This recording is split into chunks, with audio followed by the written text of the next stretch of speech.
this channel. Hope you're having a fantastic day. Today we're actually talking about another interesting stock. The company name is MP Materials and the stock ticker is MP. They recently had an earnings call, and they actually had it was better than expected. However, the stock is still down. And you know, the problem with a lot of stocks right now is particularly like last few days, as you know, right? The Fed increased the rates 50 bips and which caused a lot of shock selling. Like a lot of folks are selling out the stocks because, you know, fear of the market, right? People are not trying to lose, you know, stop losses are kicking in. So Dow is down, S&P is down, NASDAQ composite is down. So overall, everything seems to be coming down, but this stock is also as part of the market as well, right? So you know, sometimes the beta is 1, sometimes the beta is 1.59, but for this stock is sort of going with the market. So let's talk about that company, see what's going on with the company. Again, the company name is MP Materials. This is the only company in Mountain Pass area that do the mining for the rare earth materials, like, you know, rare earth minings could be anything: gold, silver, copper, etc., etc. So and market cap of the company is 6.69 billion, very large company. EPS is 0.73. Let me turn on my laser so I could point to you guys. So EPS is 0.73, which means it is profitable. P ratio is 51.70. It's a little bit higher than its counterparts.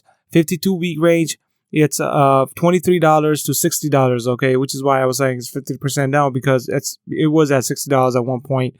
And right now I think it's trading at about 37 or so. I think it did go down before as well. So now volume for the stock, they trade every day is about 2.9 million. On the close of Friday, they did about 3.7. So it's relatively good volume as well, because, you know, you don't want to have a stock that doesn't have a lot of volume, and, you know, because you won't be able to trade the stock that doesn't have a lot of volume. So income statement, as I said, right, the revenue is everything is by thousand. So if you see 331, that's 331 times 1,000, so it's become 331 million. That's their total revenue from 2021. Cost of revenue was 100 million, and gross profit was 231 million. And their net income after all the expenses and everything was, I believe, we get right here 135 million. So net income from continuing in distribution, I think, is 135. EBT earnings before interest. It's 193 million. So overall, the income statement is really fine for the company. There's nothing wrong with the company. Balance sheet also looks fine. It's 1.8 billion on the balance sheet as well, because everything is by thousand. You got to take this number and times it with 1,000. Liabilities about 880 million. So stockholders' equity is about 1 billion, which is, again, large company, and the balance sheet also looks good. Operating cash flow, it's 101 million. Okay, which means their operation is successful. They're not losing any money. Investing cash flow is how much money, you know, their expenses and all, they're, you know, spending cash on those. It's about 119. And financing cash flow is how much money they have raised from the stocks. It's about 666 million. And end position they have currently on hand, they have about $1.1 billion on hand for the cash positions. As far as the institutional ownership is concerned for the stock, it's about 67.62%. Which is, look, it's a large number, okay? The institutional banks are pretty much into this company as well, because, again, very large company, balance sheet looks good, income statement looks good, cash flow looks good. There's no liquidity flag, because they could be liquidated with cash, no problem. They have a lot of cash on hand, 1.1 billion, and decreased position. So they have increased 195 of these institutions have increased their position by 6.6 million, excuse me. And 139 institutions have decreased their position 8.1. But if you see here on the new positions, 99 of them increased their position by 3.6, and 30 of them actually decreased. So it's like an even balance. But again, the number on the 67.62 is a large number, which is a good sign that companies like institution firms that are, you know, hedge fund managers, etc., they are considering the stock to be a valuable stock. And in terms of the ratings, these are the companies. Analysts like Morgan Stanley analysts, JP Morgan analysts, Deutsche Bank analysts think the stock is a strong buy. The average price for the stock should be around $50, and the lowest it should get to around 45, but it is down from 45 because, again, market itself is not having a good time right now. So because of that, the stock is a little down, further down than what, analysts thought of that. As far as the short interest is concerned, that's also one interesting one as well. There's a 12.09% short interest on this, which means that there are people betting against the stock to go down. They're shorting the stock.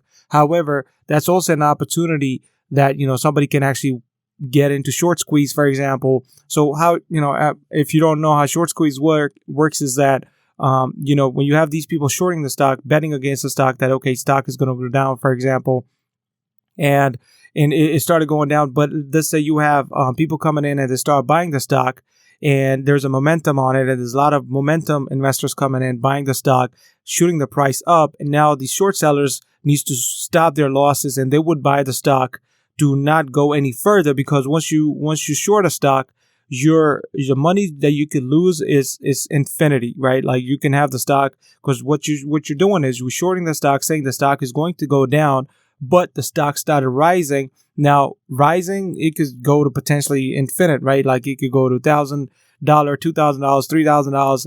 And if you shorted the stock, you would have to buy the stock after a certain limit.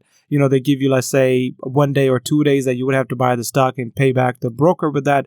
So anyway, so the interest rate, the short interest is by 12.09%. And from the dark pool, which is the institutional firms, the short interest is 55%, which means that you could potentially also have a short squeeze, small short squeezes on the stocks as well, which essentially, that you need to watch out for, that you can actually make money on as well. Essentially you can, when you see a price moving up, and you see after hours, the stock picked up, 13,000 stocks were sold after hours, pushing the stock up further. And then there was 4,700 selling happen at around 19:30, which is 7:30 p.m. Now, there was some selling happen at 6.6 thousand, but it's not enough volume to, bring the price down a little bit. So what's going to happen, I think, on Monday, if this momentum pre-market stays, and you have EMA sort of pointing up that is going to cross over the 48 period on a Fibonacci retracement, is sitting around, is going to hit around 61.8%. If it crosses at 61.8%, which is $39.76, if it does cross that, you could potentially see the stock going up to $41.50, right? So what, and MACD moving average conversion histogram, it's way up right now, and it's about 2.223. And histogram, how it works is that because it's a moving average, it will come down slowly. So on Monday, when you see the stock, put it on your watch list, because that's what the objective here is, to get it on our watch list. So on a Monday before 9:30, we log in and check and see how the stock is doing that day, right? If it's getting to the point like 39.66, or you see a momentum going up, think of the short squeeze, small short squeezes as well, and you could play with the momentum and get in, get out, make you a few bucks and be out from the stock. Right now, the market is down. In general, the Dow is down, S&P is down, NASDAQ is down. Everything is down right now. So, it's very hard to predict that, stocks are going to sustain the upward momentum. For example, Tesla had a good day like 3 days ago, and now it's coming down to 800 levels again.